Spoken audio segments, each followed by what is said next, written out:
America కొట్టిన దెబ్బతో బిత్తరపోయినటువంటి China టారిఫ్ల దెబ్బతో వెనక్కి తగ్గుదామంటే ఒక సమస్య, ఇగో ప్రాబ్లం. అమెరికాని ఢీకొట్టగలిగిన శక్తిగా ప్రపంచవ్యాప్త కమ్యూనిస్టులు నమ్ముతున్నటువంటి సందర్భంలో అలా కాదనుకుంటే సమస్య. అలాగని ఆ టారిఫ్లకి సంబంధించి ప్రతీకార సుంకాలు వేస్తే దెబ్బతినేది చైనాలో ఉన్నటువంటి ప్రజలు. ఎట్ ద సేమ్ టైం అమెరికాకి బిజినెస్ అసాధ్యమయ్యేటటువంటి పరిస్థితి. ఈ సంక్షోభాన్ని ఎదుర్కోవడానికి కొత్త అడుగులు వేసింది వాళ్ళ ఆర్థిక నిపుణులు చెప్పిన దాని మీద.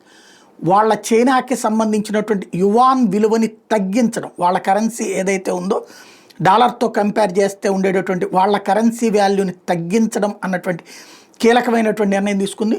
అంటే రూపాయి మార్కం విలువ డాలర్తో పోల్చుకుంటే చైనాకి సంబంధించినటువంటి రూపాయి మార్కపు విలువని తగ్గిస్తూ నిర్ణయం తీసుకుంది. దీంతో ఏమవుతుంది, ఆటోమేటిక్గా పీపుల్స్ బ్యాంక్ ఆఫ్ చైనా ఇచ్చినటువంటి సలహా ఇది, పీబీఓసి.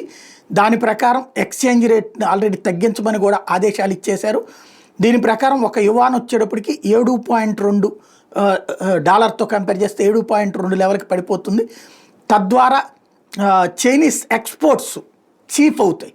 తద్వారా అమెరికాతో పాటుగా ఇతర దేశాలకి ఎక్స్పోర్ట్స్ పెరిగేటటువంటి దిశగా అడుగులు వేసింది.